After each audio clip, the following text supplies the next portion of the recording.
Committee will come to order. Pursuant to notice, we meet today to mark up 6 bipartisan measures. Without objection, all members may have 5 days to submit statements or extraneous material on today's business.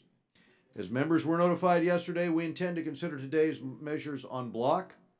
And so without objection, the following items previously provided to members and all, by the way, these are also in your packets. These will all be considered en bloc and are considered as read. We start with 5105. This is the Build Act. Mr. Yoho's the Build Act. The Royce Amendment in the nature of a substitute, and the following amendments. Connolly Amendment 1 and 67. Engel Amendments 3 and 4. Frankel Amendment number 34. Keating Amendments 64, 65, and 66. Royce Amendment 112. Sherman Amendments 54, 58, 60, and 62. And Torres Amendment 90. Now we have H.R. 5141, the U.S.-Israel Security Assistance Authorization Act, the Royce Amendment in the nature of a substitute, and the following amendments. Cicilline Amendment 139, Meadows Amendment 128, Wilson Amendment 54. Then we have the Hack Your State Department Act, H.R. 5433. We have the Liu Amendment 115 in the nature of a substitute to the bill.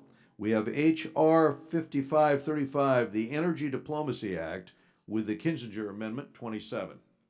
H.R. 5677, this is the International Security Assistance Act, with the Engel Amendment 1, the Liu Amendment 111, the Royce Amendment 111, and Yoho Amendment 116.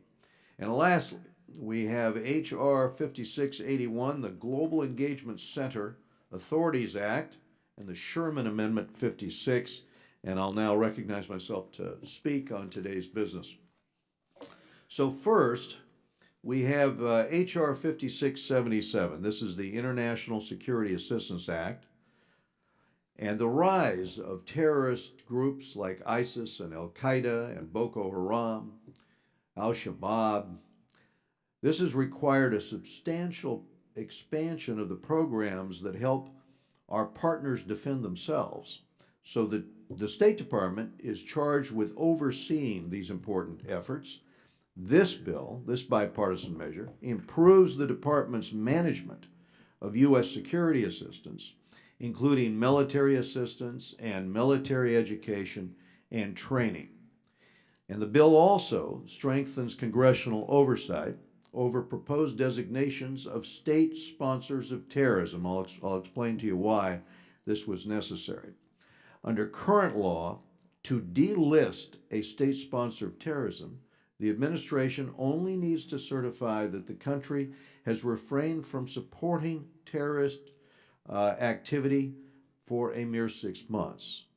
The administrations from both parties have abused this process, most notably in 2008, when North Korea was prematurely delisted following commitments it made to dismantle its nuclear weapons program. Now, what this bill does is to make sure that that does not happen again. And next, we consider Chairman Yoho's H.R. 5105. This is the Build Act.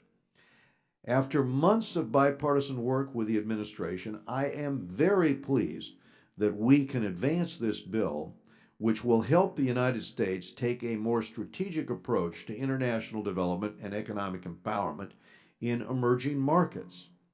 By harnessing the power of finance and the expertise of our nation's development professionals under one modern institution, we can advance America's interests and offer countries a robust alternative to investments by authoritarian governments, such as what's happening with respect to Beijing. And I really want to thank Congressman Yoho, but also all of the members of this committee who have been engaged in supporting him in this effort with the amendments and the focus on this issue. Next, we have Representative Schneider's H.R. 5681. This is the Global Engagement Center Authorities Act. And Brad's bill, under this bill, and with some help from Adam Kinzinger, The GEC at the State Department, of course, has this important mission of countering propaganda and disinformation from foreign states, as well as terrorist groups like ISIS. This bill strengthens the center's leadership role and directs it to coordinate related activities across the administration. And again, I appreciate the strong bipartisan interest that members have shown on this issue. And in particular, I want to note the work that goes on not only on this committee, but also over at the NDAA, where Representative Kinzinger, who was an early advocate of the GEC, and has continued here to help drive along with Brad the oversight efforts. He's made an effort there to address it in the National Defense Authorization Act. Next, I want to thank Representatives Ross Leitonen and Deutsch for their leadership on H.R. 5141. This is the United States Israel Security Assistance Authorization Act. Our partner Israel continues to face threats in every direction, from state and from non-state actors bent on destroying the Jewish state.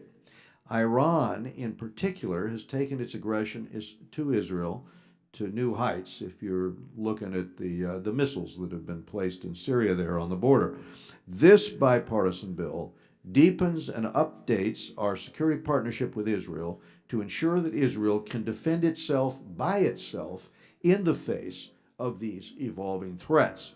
And next we have H.R. 5535. This is the Energy Diplomacy Act.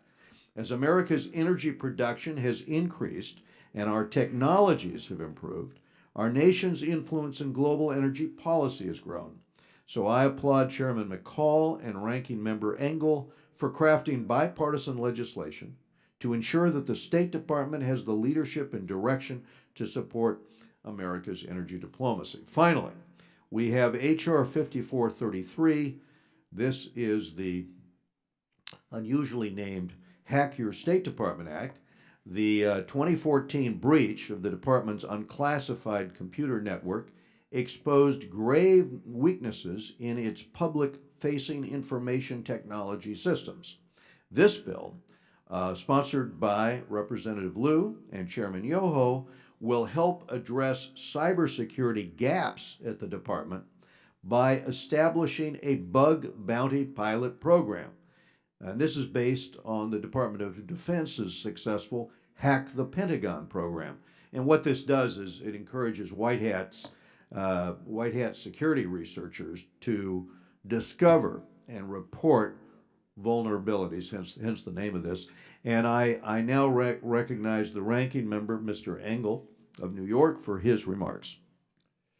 Thank you very much, Mr. Chairman. Thank you for calling this markup. We have 6 good measures before us today. I'm happy to support them all.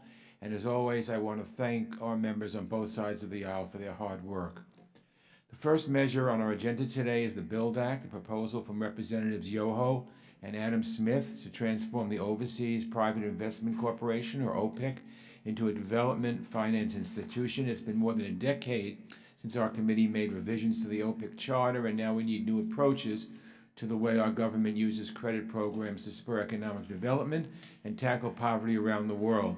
Promoting global prosperity is a major goal for our foreign policy, and economic assistance and development credit is an essential tool for achieving that. I want to highlight for my colleagues that this legislation carries forward existing law and policies regarding the protections of workers' rights and the environment, and I support moving the bill forward. Next, I'd like to thank Chairman Royce for bringing forward his bill, the International Security Assistance Act. This measure strengthens the State Department's role in coordinating American security assistance to other countries. This is a job for our diplomats. In recent years, we've seen more and more of the State Department's responsibilities trickle to other agencies, and this is a trend we need to stop. So I strongly support this bill. It's important that we strengthen our international security partnerships with our allies, so I'd like to thank Reps. Ross Leitonen and Deutsch, the chairman and ranking member on the Middle East and North Africa Subcommittee, for their leadership on the U.S.-Israel Security Assistance Authorization Act. This legislation codifies the 2016 Memorandum of Understanding on Assistance signed by the United States and Israel and shepherded by the Obama administration. This MOU and the assistance that comes from it represents the unbreakable bond between the United States and Israel and the shared interests and values that have been the hallmark of our relationship. We cannot put a dollar amount on this relationship, but what President Obama accomplished in his MOU showed the strength of these ties. The legislation also includes provisions authored by Representatives Boyle, Schneider, Kilmer, Christ, and Langevin to enhance all the dimensions of the U.S.-Israel relationship, from cybersecurity to drone detection to space exploration. Cybersecurity must also be a top priority when it comes to our own government, and that's why I'm proud to support the Hack Your State Department Act offered by Representatives Yoho and Liu. This bill will strengthen the State Department's cybersecurity in two ways. Firstly, it will require the Secretary to take a hard look at the department's cyber vulnerabilities. Secondly, it will establish a pilot program in which the State Department will reward people who identify unknown security risks in the department's computer systems. These ideas are modeled on programs being used successfully in DoD and the Department of Defense and the private sector as well. This bill will help strengthen our cyber defenses, and I urge all of our members to support it. Advancing America's energy security is also a vital aspect of U.S. foreign policy. Congressman McCall's Energy Diplomacy Act of 2018 addresses this critical issue. Congress must ensure that the State Department is able to protect and promote our energy policies abroad. This bill helps in that effort by creating an Assistant Secretary of State for Energy Resources and requiring the Secretary of State to make sure that the State Department has personnel dedicated to energy diplomacy and security. I support this measure, and I hope all members will do the same. Another important measure for our security is the Global Engagement Center Authorities Act, offered by Congressman Schneider and Liu. The Global Engagement Center is charged with leading the interagency effort to counter Russia and other states that use information warfare to undermine democracies. Representatives Kinzinger and Liu played an important role in establishing this mission, and the center's work is more important now than ever. Congress made $120 million over the past 2 years available to the GEC, specifically to counter foreign propaganda and disinformation. Despite that urgent need, the administration has not used any of this funding. Don't know why. Their self-imposing hiring freezes have prevented them from doing this critical job effectively. This legislation will update the center's authorities and enhance this committee's ability to conduct oversight so that we can put the center in a better position to succeed. I support this bill along with the other measures we're considering today. I again thank all our members on both sides of the aisle, and I yield back. Thank you, Mr. Chairman. Thank you, Mr. Engel. You know, the One Campaign, representatives of the One Campaign that have provided a lot of technical policy feedback to us, and also a lot of advocacy. We want to thank them and other advocacy groups that are supporting the BUILD Act, and I'll just ask those advocacy groups, the One Campaign, if they could stand to be acknowledged for a minute. Appreciate your engagement and involvement here today. Thank you. We go now to Eliana Ross-Leitonen of Florida. Thank you so much, Chairman Royce and Ranking Member Engel, for bringing forth these bipartisan measures before us this morning. I'd like to speak in support of H.R. 5141, the United States-Israel Security Assistance Authorization Act of 2018, a bill I authored alongside my dear friend and fellow South Florida colleague Ted Deutsch. We all know the threats that the Democratic Jewish State of Israel faces, and we all know how valued our friendship is with our partners in Jerusalem. A strong and secure Israel is in the best interest of the United States, and a strong and secure America is in the best interest of Israel. This is precisely why Ted and I authored this bill, first and foremost to ensure that Israel has what it needs in order to defend herself and her citizens from the myriad of threats that she faces. We will authorize security assistance for Israel at levels at no less than $3.3 billion a year, in accordance with the Memorandum of Understanding of 2016 for the next 5 years. We will also ensure that the War Reserve Stockpile Authority for Israel, which may now include precision-guided munitions, will also be authorized for the next 5 years. We also make sure that loan guarantees for Israel are extended for the next 5 years. What we're doing is guaranteeing Israel peace of mind for the next 5 years and signaling that the bipartisan support for Israel in the United States Congress is strong and getting stronger. With Iran creeping ever closer to Israel's borders and threatening to attack Israel from the north, our friends need the support now more than ever. We also authored this bill to ensure that we take our level of bilateral cooperation to even greater heights. I want to commend and thank Congressman Langevin, Kilmer, Boyle, and Schneider for the work that they have previously done that helped to contribute to the bill before us today. There is so much that we can do to strengthen the U.S. Israel relationship. This bill is an important step in that direction. I urge my colleagues to support this bill, and I hope that we can bring it to the floor in the near future. I'd also like to say a few words about enterprise funds, Mr. Chairman. I've worked closely with these funds and have authorized the creation of a Jordan Enterprise Fund, the Jordan Defense Bill, which I authored alongside Ted Deutsch. USAID has had the purview over enterprise funds, and I believe that USAID should remain the lead agency responsible for enterprise funds. What we're getting with the current setup. USAID has learned valuable lessons to make these more effective and more valuable U.S. foreign policy tools. We should continue to support the current structure and functionality of the enterprise funds and use our strengths at USAID to grow them. Thank you, Mr. Chairman, for that opportunity, and I yield back. Just if I could respond there briefly, because existing funds will stay at USAID, just to reassure the gentlelady. And under the Build Act, the USAID, of course, is still going to have a role, just to assure you of that. And now we go to Mr. Jerry Connolly of Virginia. Thank you, Mr. Chairman. Thank you, Mr. Chairman. Just briefly, I support all of the 6 bills in front of us and congratulate our colleagues for their hard work. I would like to highlight 2 amendments, and I thank the chair and the ranking member for including them in the en bloc acceptance package.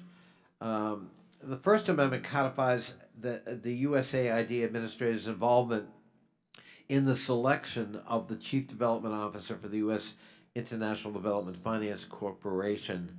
Chief Development Officer will coordinate the corporation's development policies and implementation efforts with other development agencies, and as such, it's a critical leader of America's premier development agency, so that person has a say in that selection process. This amendment is consistent with the goal of the Global Partnerships Act, a comprehensive reauthorization of the Foreign Assistance Act to strengthen the role of the USAID administrator and to empower USAID as the lead development agency of the United States government. We had a hearing on this, and this amendment kind of grew out of that conversation. So again, I thank the chair. And finally, the second amendment clarifies that the BUILD Act is covered foreign assistance pursuant to the Foreign Aid Transparency and Accountability Act. FADA, which I introduced with my friend Ted Poe on this committee, requires the President to establish guidelines on measurable goals, performance metrics, and monitoring and evaluation plans for foreign aid programs. That act is bringing needed transparency to an often misunderstood part of the federal budget. Its implementation should be part and parcel of any discussion on reforming U.S. foreign assistance. This amendment ensures that the new U.S. development finance institution will be subject to the same rigorous transparency and accountability standards as any other foreign assistance program.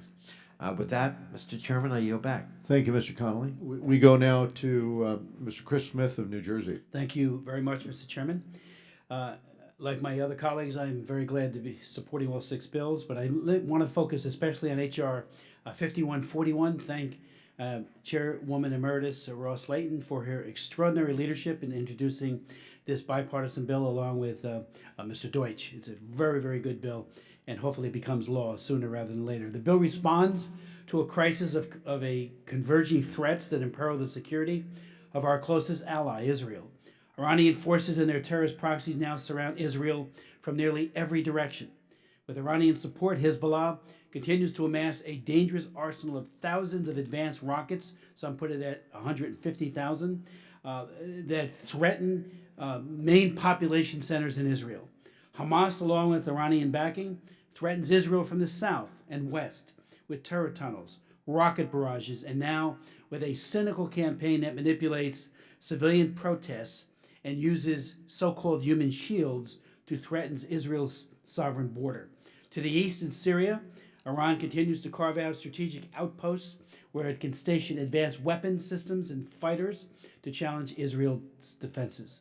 Faced with this constellation of fanatical enemies, Israel cannot spare a moment's vigilance, and neither can we, for the sake of our close friend and ally. By authorizing enhanced military cooperation between our countries and further enshrining Israel's qualitative military edge, H.R. 5141 guarantees that Israel will remain far and away our most capable ally. The bill authorizes foreign military financing at an annual level of not less than $3.3 billion, agreed to in the bilateral MOU negotiated under the Obama administration. But crucially, the bill specifies that the assistance should not be less than $3.3 billion, a clear statement that this MOU constitutes a floor rather than a ceiling. The bill's other provisions facilitate the transfer of advanced precision-guided missiles for Israel's use and lays the groundwork for bilateral cooperation that will assist Israel in confronting an evolving landscape of threats, including from unmanned aerial vehicles, cyber attacks, and non-state actors. The many facets of cooperation supported by this bill, from international development to space exploration to cybersecurity, make this a very, very important bill, not just for Israel, but also for our security as well. I thank the chair lady for her leadership. Thank you, Mr. Smith. We go to Ted Deutsch of Florida.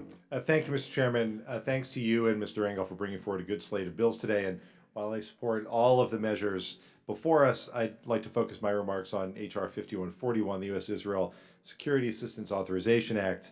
I am proud to have introduced this legislation with my dear friend and South Florida colleague, Chairman Emeritus Ross Layton. And I also want to thank Mr. Boyle, Mr. Schneider for contributing key portions of this bill. And I'd like to take a moment, if I may, to recognize and commend the incredible legislative contributions that Chairman Ross Layton has made to the U.S.-Israel relationship over her nearly 30 years in Congress. This bill is yet another example of her commitment to Israel's safety and security and to strengthening the U.S.-Israel relationship, and it has been my honor to support her in that effort. The United States and Israel share an unbreakable bond rooted in our mutual security interests and our shared values of democracy and freedom. This is a relationship that has stood strong through both Republican and Democratic presidencies, through Republican and Democratic-controlled Congresses, and it has done so because support for Israel has always been and must always be bipartisan. Today, it's my hope that Congress will once again reaffirm that bipartisan commitment to Israel's security by sending this good bill to the floor. The U.S.-Israel Security Assistance Authorization Act codifies the 2016 Memorandum of Understanding between our two countries that provides Israel with an unprecedented amount of security assistance, $38 billion over 10 years. These funds ensure that Israel will have the means to procure the capabilities it needs to defend itself. In addition, nearly all of that money comes back to the United States and supports American jobs. This bill also enhances Israel's current capabilities by endorsing the provision of precision-guided weapons to the War Reserve stockpile, which Israel can draw on in times of conflict. It strengthens Israel's qualitative military edge to meet new threats, and it authorizes cooperation between our countries on UAVs. The bill also broadens our relationship outside of the security and defense sectors. It expands cooperation on cyber, space, and includes authorization for global MOU between Israel and USAID to engage in joint humanitarian assistance projects throughout the world. Just this week, we have seen the terrorist group Hezbollah make gains through Lebanon's parliamentary elections. We have watched as Iran establishes a permanent military presence in Syria and continues its support for terrorists. There were reports just yesterday of impending escalation between Iran and Israel. We have seen weeks of violence at the Gaza border as Hamas attempts to breach the Israeli border, just as they have attempted to do through their terror tunnels. And we here in Congress must do everything we can to prevent Iran from acquiring nuclear weapons capability, and we must also ensure Israel's ability to defend itself against all threats. These threats are real. They're not just a threat to Israel, they are ultimately a threat to our own security interests in the region. I remain committed to Israel's long-term security and safety. I remain committed to peace, and I remain committed to a strong and thriving U.S.-Israel relationship. I would like to thank the many members of this committee who are co-sponsors of this bill. And again, I'd like to thank Chairman Royce, Ranking Member Engel, and especially Chairman Emeritus Ross-Leighton, and I urge the passage of this good bill. Thank you, Mr. Chairman. We go now to Mr. Steve Shabbat of Ohio. Thank you, Mr. Chairman. We have a number of excellent bills before us today, but I'm going to keep my remarks brief because I also have a markup in judiciary going on right now, and at 11 o'clock I have to chair the Small Business Committee. So We want to encourage you and everyone else to do the same. I will be very brief, but I just do want to express my support for H.R. 5141, the U.S.-Israel Assistance Authorization Act 2018. As a longtime supporter of Israel and as a co-sponsor of this legislation, I want to thank Ms. Ross-Leighton and Mr. Deutsch for their leadership both on this bill and on the many issues affecting Israel and the Middle East as a whole. Israel is one of our most important allies, without a doubt, and shares our values in a part of the world that so often sees authoritarian governments trample on the most basic of human rights. We must remain committed to our partnership with Israel, especially as they face the ongoing Iran challenge. So with that, I would urge my colleagues to support the legislation as well as the other bills before us this morning. And I think I was brief, and I'll yield back my time. Thank you. Mr. Ami Bera of California. Thank you, Mr. Chairman. And once again, I'll echo the sentiment that I appreciate the work of the chairman and the ranking member in bringing this bipartisan package of bills to the floor. I want to just take a brief moment to talk about the amendment offered by the ranking member, Mr. Engel, dealing with major defense partners in the International Security Assistance Act. This amendment's a continuation of Congress's work to strengthen our relationship with India, particularly in the defense sphere. In 2015, we helped make India a major defense partner. What we hope that would do is enable India's access to a wide range of dual-use technologies at levels equivalent to our major allies like NATO, Japan, South Korea, and Australia. And last year in the NDAA, we required a unified intra-agency definition of the major defense partner to standardize it across the bureaucracy. That was our intent, but I know we still have concerns about the implementation of the major defense partner designation. That's why Ranking Member Engel's amendment is so critical. For arms sales, their review and approvals, it puts major defense partners like India on the same level as our NATO, South Korea, Japan, Australia, New Zealand, and Israeli allies. It adds real teeth to the designation at a time when our relationship with India is more important than ever. So I thank the ranking member for offering the amendment and the committee for supporting its inclusion in the en bloc package. And if I may, I'd like to yield some time to my colleague from Rhode Island, Mr. Cicilline. I thank the gentleman for yielding. I too have a markup in judiciary and wanted to just say thank you to the chairman and the ranking member for bringing the bills before the committee. I'm proud to support all of the bills on our agenda. I wanted to specifically thank the ranking member and the chairman for including my amendment in the en bloc to H.R. 5141. This is an issue I've worked on for a number of years, and my amendment will build on the initiatives included in the bill on cybersecurity by requiring a report from the Secretary of State examining the potential benefits of creating a U.S.-Israel Cyber Center of Excellence. As we cooperate more with our ally Israel on cyber issues, I think we should be exploring the possibility of establishing a more permanent collaboration and a joint venture between the United States and Israel, between our educational institutions, so that we can share best practices on cybersecurity. A cybersecurity center of excellence would bring together leaders in academia, the private sector, the nonprofit community, and government agencies to research and develop new strategies for preventing cyber attacks. This amendment asks the Secretary of State to explore the potential benefits and any pitfalls or disadvantages that this might produce from establishing such a center and report that back to Congress. I'm, of course, hopeful it will set the context to move forward on this idea, and I want to thank the chairman and ranking member for agreeing to include this on the en bloc amendments and urge support of the balance of all of the legislation, and thank the gentleman for yielding, and with that, I yield back. Thank you, Mr. Cicilline. We now go to Mr. Ted Yoho of Florida.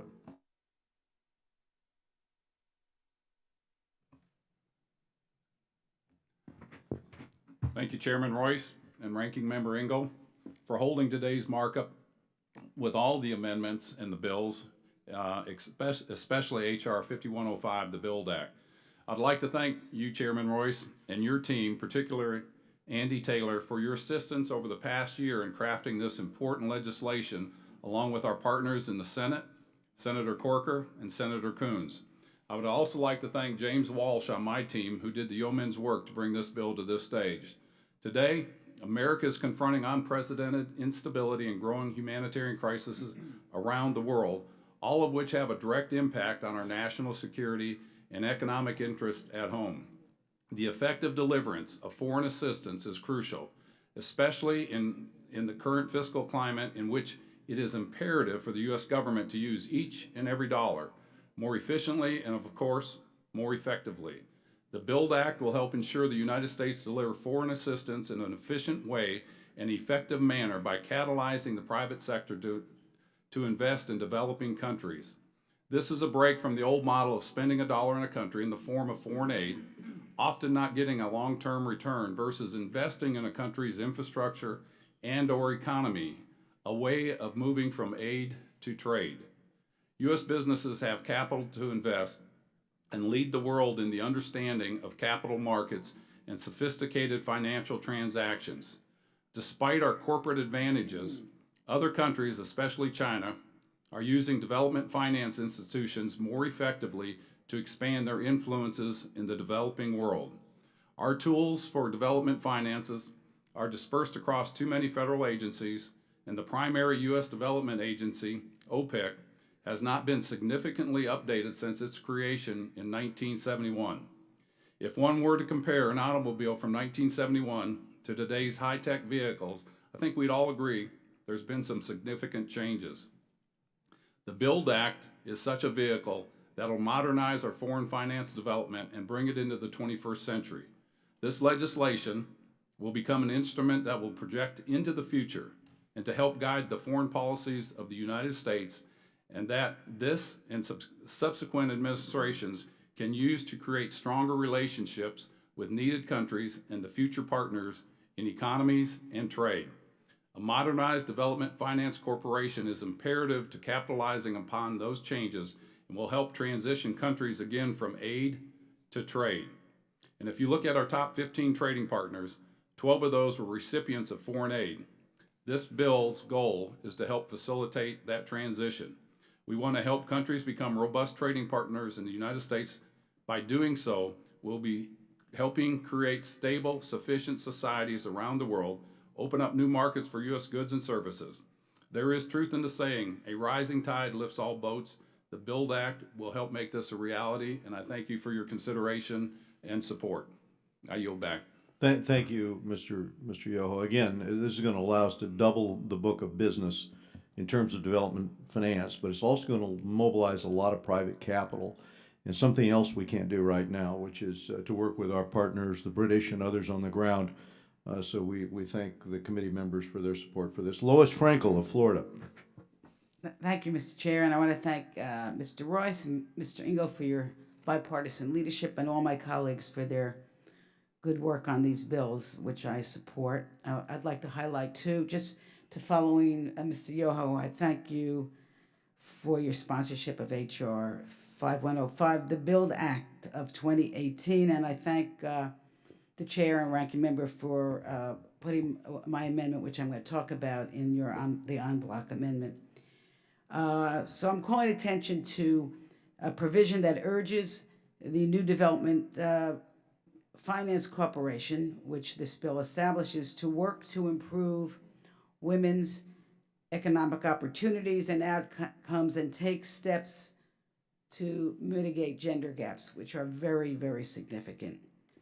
It also requires the corporation to measure development outcomes broken down on gender basis, tracking whether women are reaping the benefits of this support.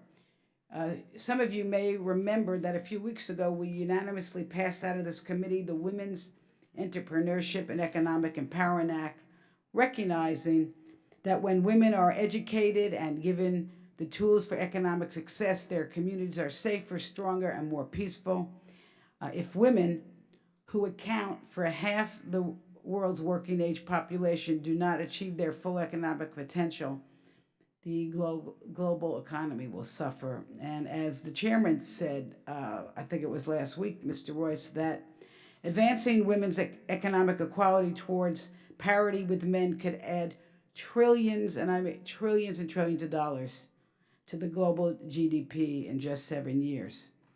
So this bill before us will allow the new corporation to empower women. I'll give you an example, like Manjula from India, who worked 15 years in a garment factory, long hours with barely any pay. She dreamed of starting her own business so she could buy a house, educate her daughter. The problem was she had no access to capital until she received a small loan from a microfinance institution supported by OPIC. And with that, not only did Manjula start her own factory, she created dozens of jobs, paying workers fairly so they can provide for their families and making their community more secure and peaceful. And stories like this showing that investing in women is not only humane, it's good economic sense. Trillions of dollars of economic sense. When, as I've said this before, I'll say it again, when women succeed, the world succeeds. I also want to highlight and support H.R. 5141, U.S. Israel Security Assistance Authorization Act. Again, I'm going to compliment, as my colleagues did, Representatives Ross Layton and Deutsch. This bill recognizes Israel's right to defend itself and writes into law the continued cooperation between our two countries. With yesterday's decision from President Trump to withdraw the U.S. from the Iran nuclear agreement, ensuring our great friend and ally is safe and has all the resources it needs to protect itself is more important than ever. And when you look at the neighborhood, there is reason to be worried. Hamas in the Gaza rebuilding its rocket arsenal and calling for Israel's destruction. Iran's constructing its military bases in Syria. ISIS wreaks havoc in the Sinai, while Hezbollah in Lebanon points 150,000 missiles at Israel. So we must do all we can to strengthen Israel's defenses, and this important bill codifies the Memorandum of Understanding signed by the Obama administration with Israel, the largest U.S. military assistance package ever, and it also expands a U.S.-Israel cooperation areas of mutual interest, like establishing a U.S.-Israel cybersecurity research and development grant program, and authorizing USAID to enter into an agreement with Israel to help lift low-income countries. In an increasingly polarized Washington, Israel can never be a partisan issue. Defending Israel is in our national security interest. So I urge support of all these measures, and I again thank everyone for the bipartisan support. I yield back, Mr. Chair. Thank you. Thank you, Congressman Frankel. We have Adam Kinzinger from Illinois. Well, thank you, Mr. Chairman, and thanks for bringing up this great slate of bills before us today, and I want to thank both sides of the aisle. I want to thank my colleague from Illinois, Mr. Schneider, for building on the work Congressman Liu and I began last Congress. Following the 2016 election, it was determined by the heads of American intelligence agencies that Russia had developed and executed a strategy to influence the American elections through online propaganda operations. While it can't be disputed that the operation occurred, there is no evidence that this information operation affected the outcome of the election. This kind of action is a direct assault on American democracy, and the United States needed the proper tools to defend its interests against this type of foreign manipulation. In response, Congressman Liu and I introduced the Countering Foreign Propaganda and Disinformation Act of 2016, which was later included in the FY17 National Defense Authorization Act. This legislation created the Global Engagement Center with the purpose of streamlining our counter-propaganda efforts. Unfortunately, the State Department, under its previous leadership, squandered over 2/3 of the congressionally allocated funds that were to be transferred to the GEC from the Department of Defense, resulting in delayed efforts to counter propaganda. We now have an opportunity to correct course. I'm a co-sponsor of H.R. 5681, the Global Engagement Center Authorities Act, along with my colleagues Mr. Schneider and Liu. This bill will strengthen the organization by mandating the GEC take a more direct approach to countering both state and non-state actor propaganda around the world. This legislation isn't about politics, and there have been some sad attempts to make this about politics.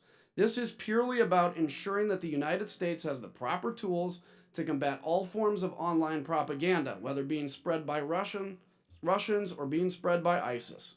We know that state actors are already working to influence the upcoming midterm elections, and we need to ensure that our government is fighting against these kinds of assaults on our democracy, not to mention the democracies of our friends. I urge my colleagues to join me in supporting this legislation, and I also would like to quickly discuss an amendment that I've offered to Congressman McCall's Energy Diplomacy Act. This simple amendment, it's only 9 words long, would ensure that the personnel working on energy diplomacy issues within the Department of State do so in coordination with the Department of Energy. This addition will help integrate our domestic and foreign policies relating to energy resources, energy technologies, and nuclear nonproliferation. I urge my colleagues to join me in supporting this amendment. Mr. Chairman, I yield back. Thank you. Joaquin Castro of Texas. Thank you, Chairman Royce and Ranking Member Engel. I want to also congratulate all the members whose bipartisan bills are being considered here today. The bills considered today address important issues in the world, and I'm pleased to support all of them. Thank you to Ileana Ross-Lehtinen and Representative Deutsch for introducing the bill today authorizing security assistance to Israel. For decades, Israel and the United States have had a strong partnership that's based on shared values. Given the precarious position Israel occupies in the Middle East and the proliferation of challenges in the region with Iran's malign activity and the crisis in Syria, it's important that the United States supports Israel by guaranteeing a robust security assistance package. I'd also like to commend my friend Representative Mike McCall and Ranking Member Engel in introducing the Energy Diplomacy Act to ensure the United States continues global leadership as an innovator in energy technology and practices. I also voice my support for the Hack Your State Department Act, introduced by Representatives Liu and Yoho. This important legislation would bring much-needed improvements to the State Department's cybersecurity apparatus. This measure also comes at a time when cybersecurity is increasingly necessary to protect the interests of the United States and the well-being of our citizens, including our diplomats. In recent years, we've seen a new form of information warfare, waged through the internet by terrorist groups like Al-Qaeda, ISIS, and state actors such as Russia. The Global Engagement Center in the State Department is an important office to counter these activities and set the record straight. I was pleased to lead a letter with my colleague Ted Lieu of California in March, urging then Secretary of State Rex Tillerson to explain why the State Department had not used any resources allocated to this center in 2017 to counter foreign propaganda designed to influence elections and undermine democracies, just as Russia did in the U.S. presidential election. This legislation, introduced by Representatives Snyder and Lieu, strengthens and defines the activities of the Global Development Engagement Center, and I am pleased to support this legislation that will help the United States counter propaganda.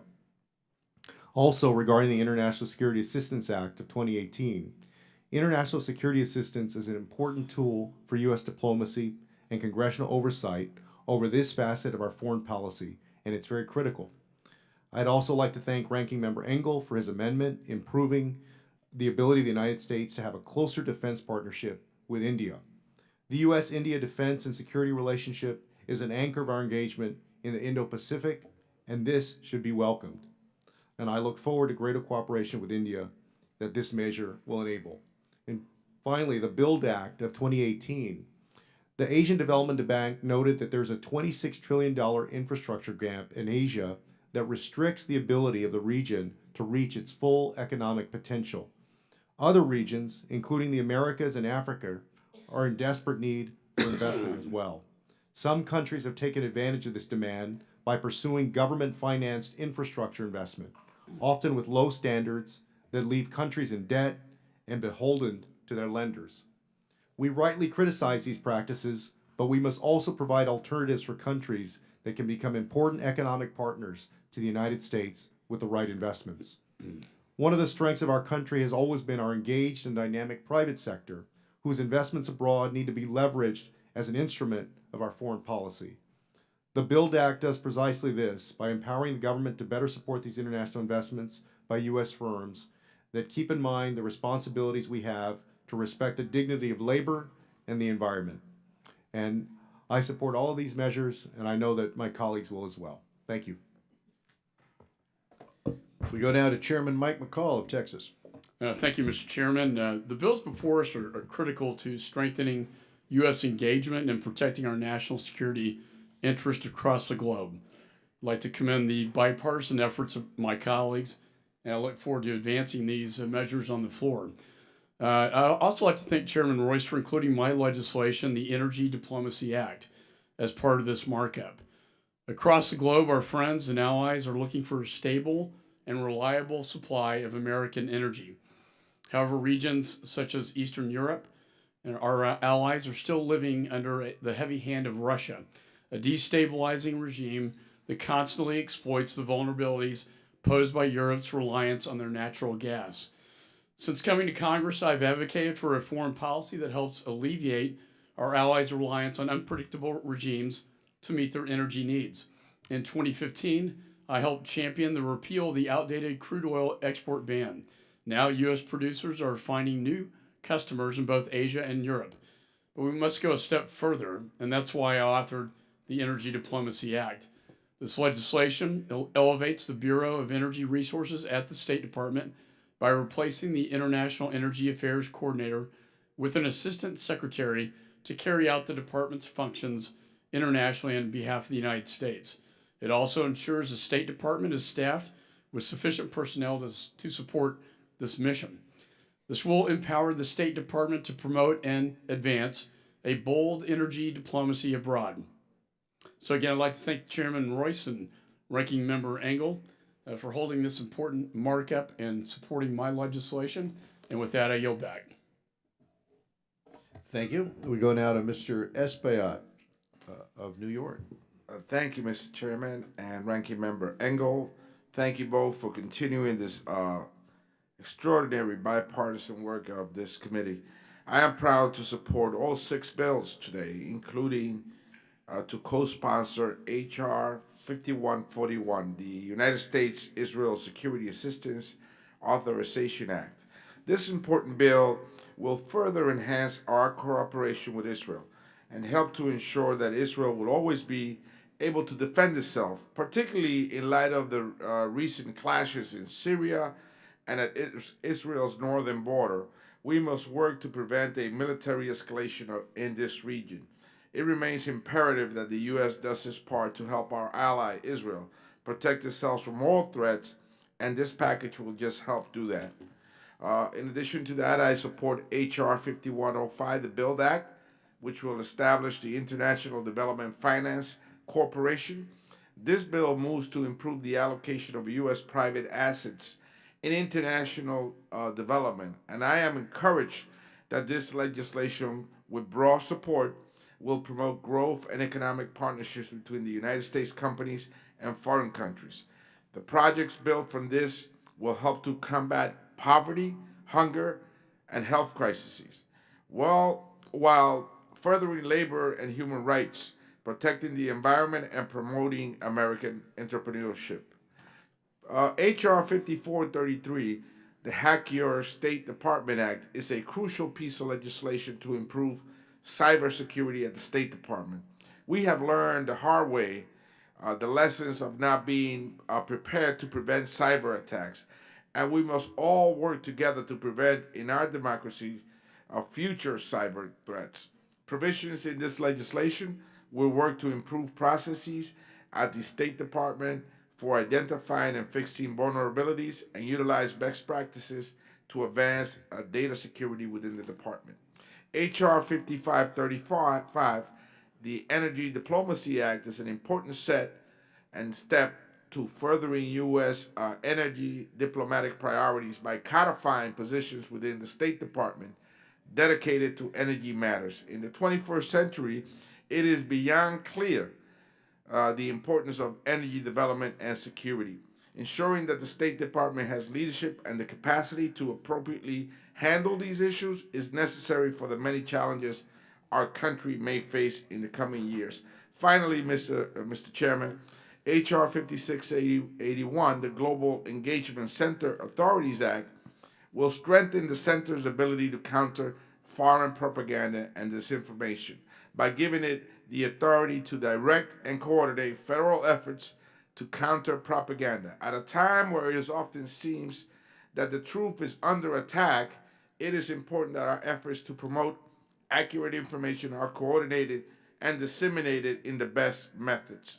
The authorities of the Global Engagement Center will help to improve upon best practices and work to stop the spread of false information. Thank you, Mr. Chairman, and I yield back the remaining part of my time.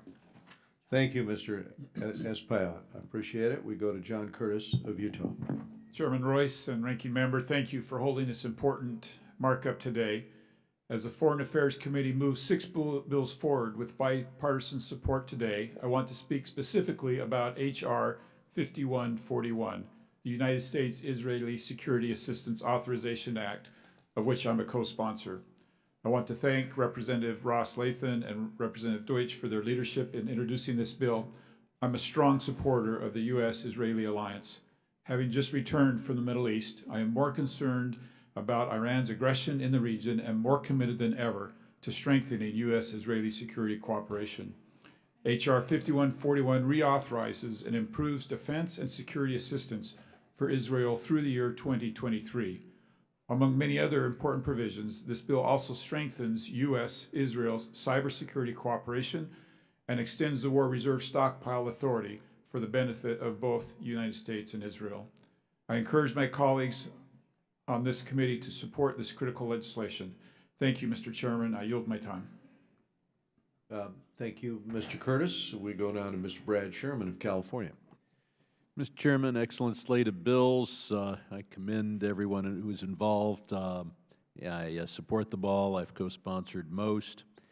Want to focus first on the BUILD Act.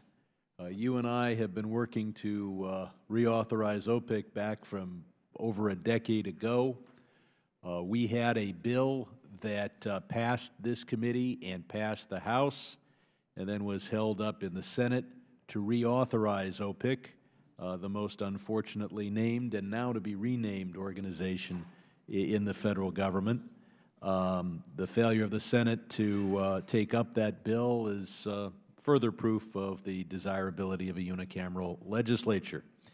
The BUILD Act that's before us starts by saying that the new DFC, Development Finance Corporation, will carry on the policies adopted by OPIC.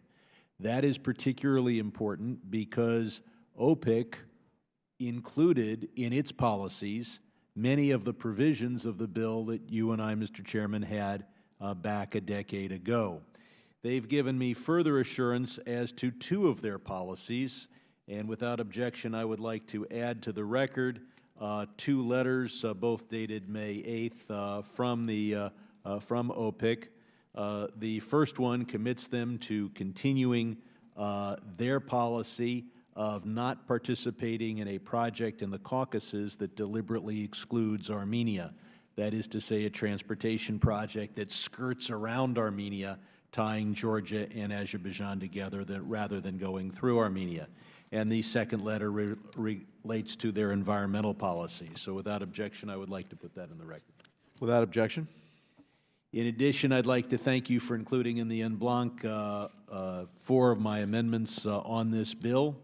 The first and most important requires the agency to take into consideration, first it requires them to get a certification that its beneficiaries do not conduct any activity subject to U.S. sanctions.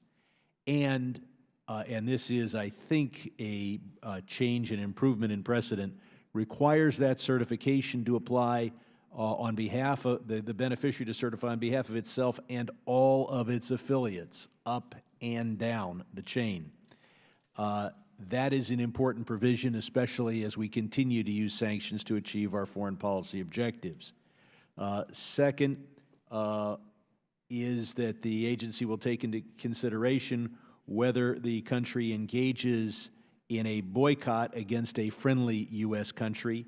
Of course, the Export Administration Act already prohibits U.S. companies from doing this, especially prohibits them from complying with the Arab League boycott of Israel. It's common sense that the new DFC selects projects with that in mind.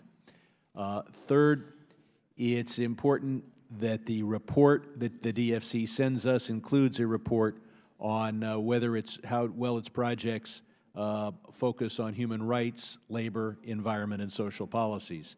And finally, when it comes to the makeup of the board, we should take into consideration not only banking acumen and experience, but experience in environmental development and labor experience. It is so important that we include people on this board focused on American jobs. As to the Global Engagement Center Authorities Act, I want to commend Representative Schneider and Liu for drafting this, and I want to commend the recorder for recording my words accurately and noting that I use the word commend. In particular, I want to thank the chairman for including in the en banc my amendment to say that we will support communicating in provincial languages, not just the leading or official language of any particular country. It is particularly important with regard to Pakistan that we reach out in Sindhi and other regional languages of Pakistan. Finally, Mr. Chairman, we are taking up the Energy Diplomacy Act. It is critical that we have a diplomacy focused on energy, but the most important part of that is nuclear energy and the risk of nuclear proliferation. And I would hope that we would have hearings on the possible nuclear cooperation agreement with Saudi Arabia. Well, thank you. I will share with the gentleman that in our prior roles, by the way, for the members here as chairman and ranking member of the Non-Proliferation Subcommittee, Mr. Sherman and I worked on this issue, and we held a number of, I thought, critical hearings on this issue. I share your concern, as you know, Mr. Sherman, that we need to prevent more countries that currently lack the capacity from undertaking enrichment and undertaking reprocessing. So, as you know, the Subcommittee on the Middle East and North Africa held a hearing several months ago on this issue, on the proposed 123 agreement. And under the Atomic Energy Act, this committee is required by law to hold a hearing on any 123 agreement that the U.S. negotiates with another country and transmits to Congress. So I can assure my colleagues that— Mr. Chairman, I would hope that we would have a hearing before the agreement is sent to Congress, because that's when the hearing can enlighten the administration as to what ought to be in that agreement. Once the agreement is submitted to Congress, in the past it's been, well, not a fait accompli, but Congress is in less of a position to get the right kind of agreement after it's already been signed by the executive. We are glad to take that under consideration. We'll talk with you and Mr. Engel, certainly, Mr. Chairman. Thank you. I yield back. All right, we go now to Mr. Lee. Ted Poe, I think, is next from Texas. Thank you, Mr. Chairman. I'm pleased to be an original co-sponsor of Mr. Yoho's bill, the BUILD Act, and commend him for his lead in it. The bill provides much-needed reform on how we invest in development dollars abroad. When we provide loans and financial assistance to foreign partners, our goal should always be to move them from aid recipients to prosperous, self-sufficient economies.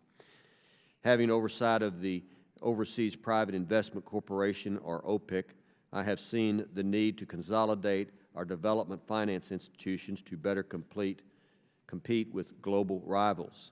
In its place, a more efficient agency will be created that can allow improved oversight of U.S. financial support and capital. With the BUILD Act and the creation of the U.S. International Development Finance Corporation, we have a powerful new foreign policy tool. By spurring market-based economic growth and private sector development, the U.S. can build strong, independent partners around the world. This reduces the burden on the U.S. in the long run, and it indirectly strengthens our national security. When states are economically prosperous and not vulnerable to predatory foreign powers hoping to manipulate weaker states for their strategic gain. It makes America safer and regions more stable. As chairman of the Terrorism, Nonproliferation, and Trade Subcommittee, I like the idea of getting our friends abroad from aid recipients to trade partners.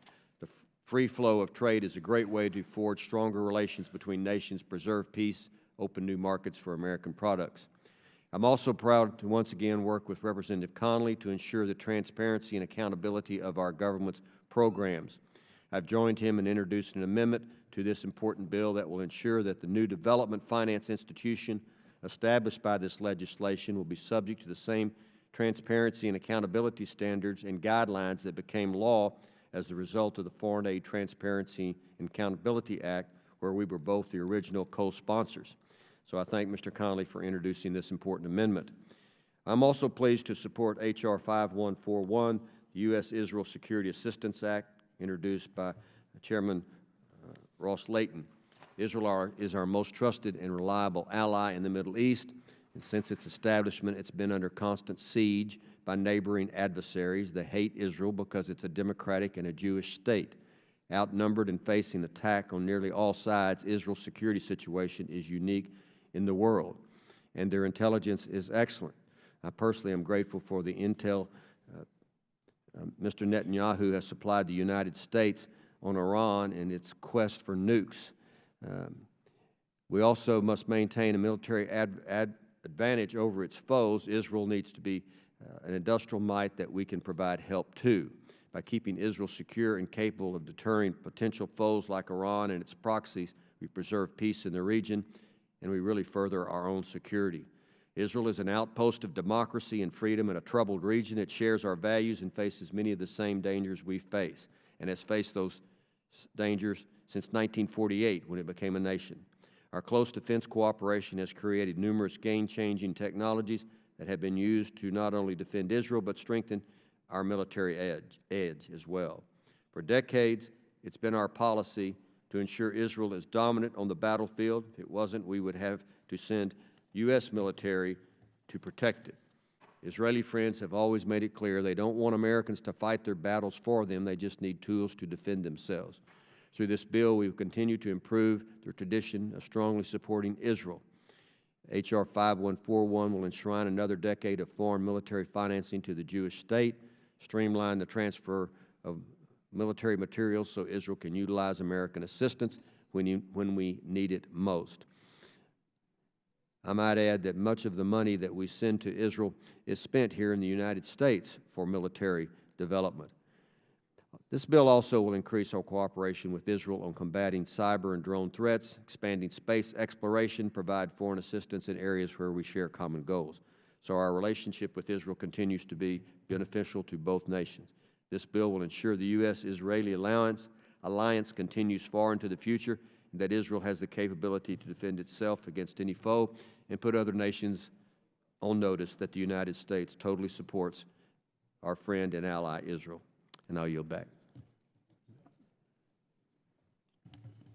Thank you, Mr. Poe.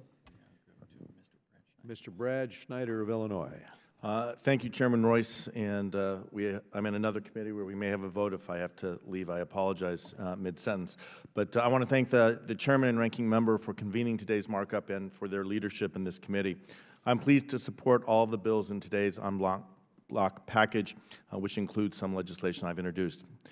Every week, we seem to learn more about sophisticated network of social media bots and online ads used to spread misinformation during the 2016 election.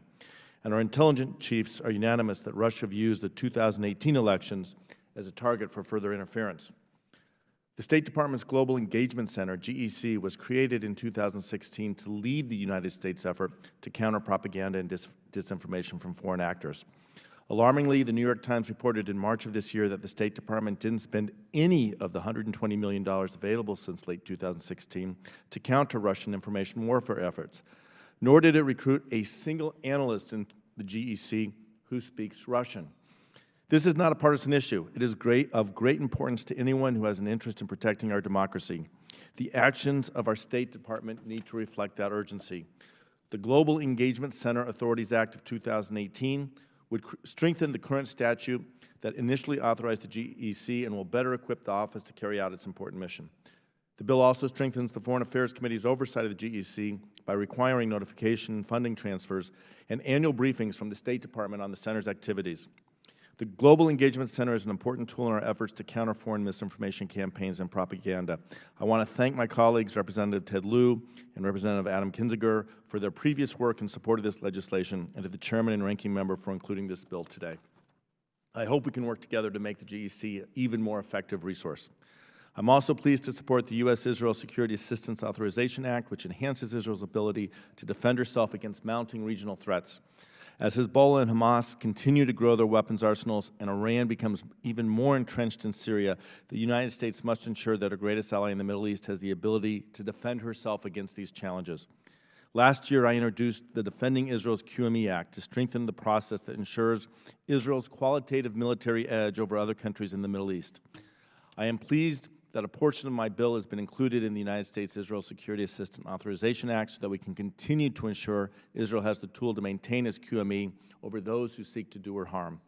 Thank you again to the Chairman and Ranking Member for convening today's markup and for your support of my legislation. And with that, I yield back. Thank you, Brad. We go now to Mr. Tom Garrett of Virginia. Thank you, Mr. Chairman. And I want to thank specifically before he leaves my colleague, Mr. Schneider, for helping me work on his fine piece of legislation, 5681. I want to speak briefly, Mr. Chairman, to the nature of propaganda and interference in our nation. It's been my honor as a member of this committee to have engagement with a number of leaders from around the world, but most specifically in this instance with the leaders from the Baltic nations, Latvia, Lithuania, and Estonia, who could each tell horror stories about Russian interference. And I want to speak candidly to the bipartisan nature of Mr. Schneider, Mr. Kinzinger, and Mr. DeLue's work here. There is absolutely no doubt that there was interference in American elections in the last election cycle, and that there will probably be so in the future. Having said that, I want to speak to the nature of that interference as I understand the understanding of nations who've been subject to this sort of interference for far longer than we, and that is not so much to target one particular party or individual, but instead to sow chaos, discord, and undermine the confidence in functioning liberal democracies, which is indeed inherently dangerous in and of itself, but a correction, I think, of the record of some and not my colleague whose fine legislative effort this is. And so I think those words need to be spoken, and I would commend Mr. Schneider again, as well as Mr. Kinzinger and Lieu on this legislation, as well as the Chair and Ranking Member for bringing it forward. We need to address this because we have something special here that is worth striving to maintain and, in fact, modeling for the remainder of the world, which brings me to the BUILD Act, Mr. Chairman, H.R. 5141.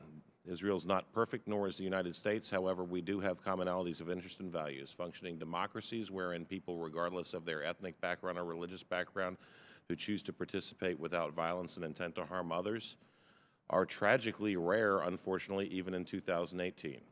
And so where we can undergird those who share our values, and indeed in the case of Israel, who lack a mirror-like entity for thousands of miles in any direction, where we can undergird those who help to undergird the other reasonable, moderate regimes in the region, for example, Jordan, who relies largely on the existence of Israel to perpetrate or to perpetuate their own nation state, where we can undergird those values that help to spread opportunity to peoples across the world, even where they're enforced and implemented by imperfect peoples such as ourselves, we should do so. Which brings me, ironically, finally, to my commentary on H.R. 5105. The BUILD Act creates a circumstance wherein individuals are lifted up. I hear oftentimes from people who don't understand sort of my political philosophical bent that we need to spend our money here at home. However, it is innumerable the number of dollars saved by stewarding good resources for use abroad. And my colleague, Ms. Frankel, speaks passionately of creating opportunities for women globally, and I could not concur more, but let me take that a step further. Where there is opportunity for women, there is a reduction in radicalization. Where there is opportunity for women, there is a growth in economic opportunity and empowerment across the nation. And where there is opportunity for women, there is a growth of the class of people as opposed to the autocratic ruling class that leads to the empowerment of nations who will, with the proper shepherding, one day be the very constructive trade partners to which many of my colleagues have made reference. So with that in closing, I thank the Chairman, the Ranking Member, and my colleagues. It is indeed a delight to come into this committee room or any committee room in this day and age and find such broad bipartisan consensus on such important issues. and that makes me feel good. Thank you. Thank you, Mr. Garrett. We go to Dina Titus of Nevada. Thank you, Mr. Chairman. Thank you and the ranking member and the sponsors of this legislation. I'm a co-sponsor of several of the bills before us, and I support all of the ones that we're going to be voting on today. I would just like to say for the record that I hope that the Assistant Secretary of State for Energy Resources that's authorized by H.R. 5535 will keep in mind the impacts of climate change as he or she pursues U.S. energy security interests abroad. As I look at the specific responsibilities laid out for this office with respect to international energy policy and security, I see several that stand out where this consideration would be very important.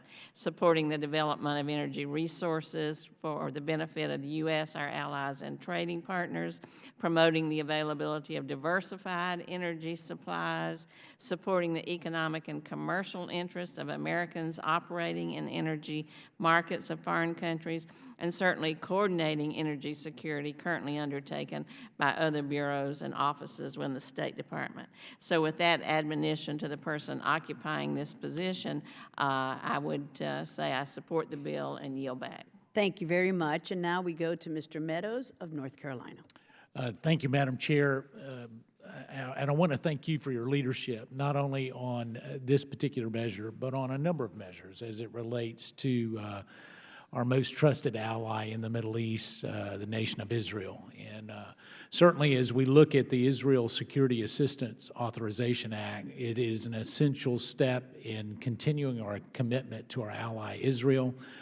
The amendment, my amendment, actually makes the policy of the United States even further expanded by ensuring that a long-standing partnership extends best practices between law enforcement personnel in each of our nations as they undertake the increasingly complex anti-terrorism missions.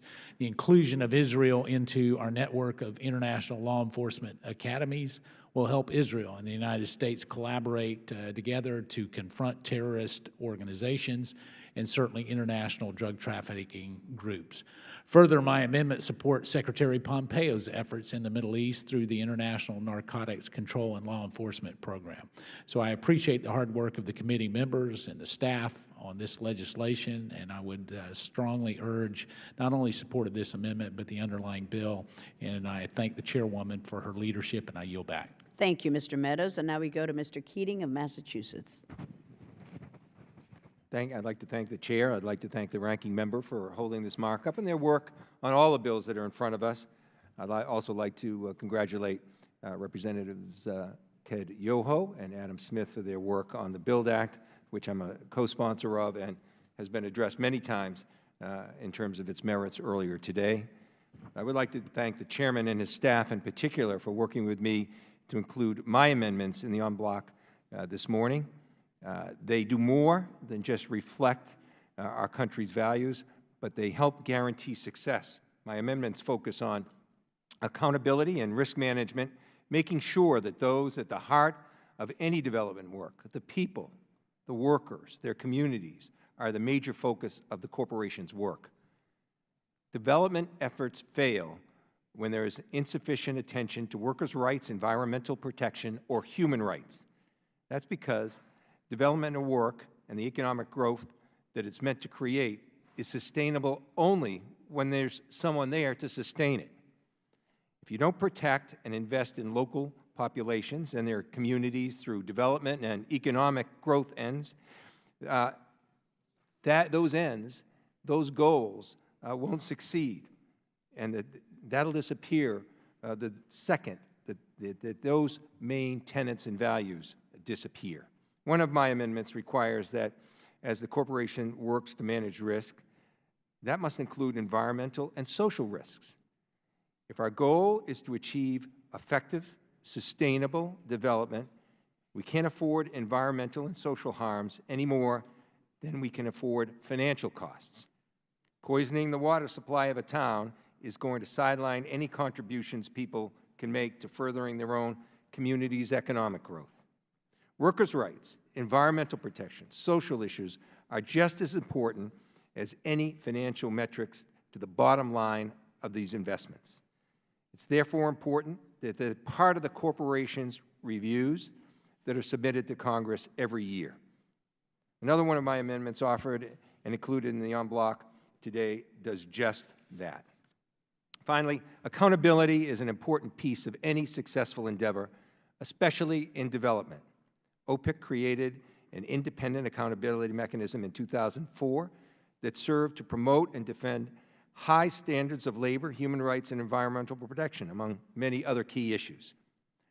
By providing a forum for addressing complaints and by monitoring compliance with and offering guidance on those standards, an accountability mechanism helps to make these development programs as effective as possible.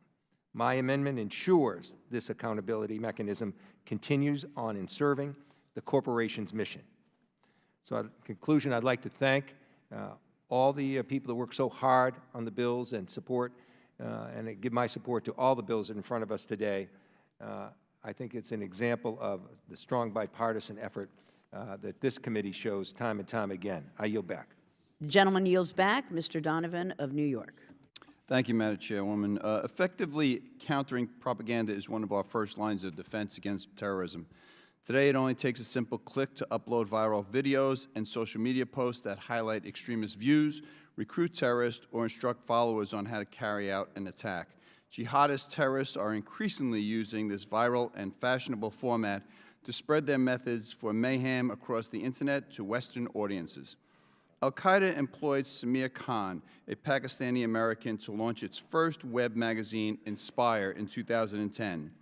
"Make a bomb in the kitchen of your mom" was the featured article with the byline of "The AQ Chef." The piece, which was written and published in English, was eventually used to manufacture the bombs at the Boston Marathon. This one example makes clear that jihadi terrorist propaganda cannot be ignored, and that the United States must enhance its ability to counter it. The purpose of the Global Engagement Center, housed within the State Department, is to counter jihadi and state-sponsored terrorist propaganda. That is why I support H.R. 5681, the Global Engagement Center Authorities Act of 2018. I also strongly support H.R. 5141, the United States Israel Security Assistance Authorization Act of 2018. The purpose of this bill is to ensure that Israel has the ability to defend itself through increased security assistance, and Israel's very existence is under daily threat from a multitude of enemies, but none so persistently dangerous and devious as Iran. Under the Obama administration, our nation placated Iran and emboldened the regime's bad behavior. The previous administration believed that the $120 billion given to Iran under the flawed Iran nuclear deal would be used to help address domestic needs and a floundering economy. They were sadly mistaken. President Obama's weak stance on Iran not only impacted U.S. and Israel national security efforts, but it also hurt the Iranian people. Here is the reality of how the Iranian regime, a known state sponsor of terror, spent its billions in aid. According to a senior Iranian cleric cited in a 2014 Washington Post article, Iran provided over $1 billion in military aid alone to Iraq. Iran funds Assad, who has brutally decimated his own people via chemical weapons and barrel bombs. The UN Special Envoy for Syria estimated in July of 2015 that Iran gives Assad anywhere between $6 and $35 billion a year. Israel government minister has also told the Times of Israel that Iran's expenditures on Hezbollah alone total $1 billion per year. That's merely the beginning of what's been reported in various news outlets. So what do Iraq, Syria, and Lebanon hold in common for Iran? They shared global locations that could strategically allow Iran a clear, direct path to Israel. It's no secret that Iran wants nothing more than to destroy Israel. Iran's attempt to build a land bridge from Iraq to Syria to Lebanon to Israel represents a dangerous, turbulent development that the U.S. must counter to defend our staunch ally Israel. As demonstrated by the United States Security Assistance Authorization Act, America's commitment to Israel is absolute and unwavering. And with that, Madam Chairwoman, I yield the remainder of my time. Thank you. We go now to Norma Torres of California. Thank you, Mr. Chairman. I want to thank you, the ranking member, the majority and minority staffs for their hard work on all the bipartisan bills that we are considering here today. In particular, I am pleased that we are advancing the Israel Security Assistance Act thanks to the great work of our MENA Chair, Ileana Ross-Layton, and Ranking Member Ted Doge. This bill will keep our security cooperation with Israel strong for many years to come. As Israel faces growing threats from Iran and its many proxies, we must continue to stand with our ally. I'm so proud to co-sponsor this bill, and I urge all of my colleagues to support it. I'm also glad that we are marking up the Build Act, which will ensure that the United States continues to be a leader in the field of development finance. And I applaud Chairman Yoho for his initiative, and I thank him for accepting my amendment to the bill. My amendment would ensure that the new development finance institution is careful to avoid doing business with bad actors, such as terrorists, drug dealers, or corrupt government officials. Last month, when this committee held a hearing on the administration's development finance proposal, I voiced my concerns with a specific OPIC-supported project in Guatemala. Since then, Mr. Chairman, I want to report to you that OPIC has answered many questions from my office on this case, and I appreciate their transparency, and I am reassured that there are many people working there who are committed to doing due diligence. As many of you know, corruption is a very serious issue in Guatemala. In recent years, though, we have seen some real progress. The International Commission Against Impunity in Guatemala, CICIG, has been working with local police and prosecutors to uncover networks of corruption and to bring about important reforms. Congress has supported CICIG on a bipartisan basis. Many members of this committee have supported CICIG, and we have seen some very positive results. Violent crime, for example, is down. The people of Guatemala has seen that no one is above the law. The Guatemalan people fight against corruption has given people, the young people of that country, great hope. And we must build on this progress, and we cannot and must not allow it to be turned back. The cost of giving up now is simply too high, and we must be vigilant about who we are doing business with in Guatemala or any other country around the world where corruption is a major problem. So I urge my colleagues to support my amendment, and I support all of the measures that are before us today. Thank you, Mr. Chairman, and I yield back. Thank you very much, Congresswoman Torres. Hearing no further requests. Oh, Mr. Ted Lieu. Thank you, Mr. Chair. I want to, first of all, thank the chairman and ranking member for having this hearing, and pleased that we're moving forward 6 pieces of strong legislation to improve our national security. I'd like to talk about 2 of these bills. The first is H.R. 5433, the Hack Your State Department Act. I'd like to thank the chairman for calling this bill up, and to also thank my colleague Ted Yoho of Florida. We're co-leading this piece of legislation.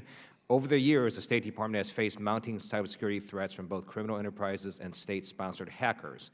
As an agency with a critical national security role, we must do more to protect its cybersecurity.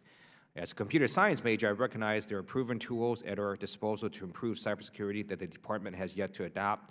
One such tool is to enlist the help of America's top security researchers to find weaknesses in our cybersecurity. The first step of this bill is to establish what is called a vulnerability disclosure process, which sets clear rules of the road so that when people outside the department discover vulnerabilities on systems, they can report it in a safe, secure, and legal manner with the confidence that the department will actually fix the problems. The second step is to actually pay vetted white hat hackers to find vulnerabilities. The Department of Defense proved the success of the bug bounty program back in 2016. Over a 24-day period, the Pentagon learned of and fixed over 138 vulnerabilities in its systems.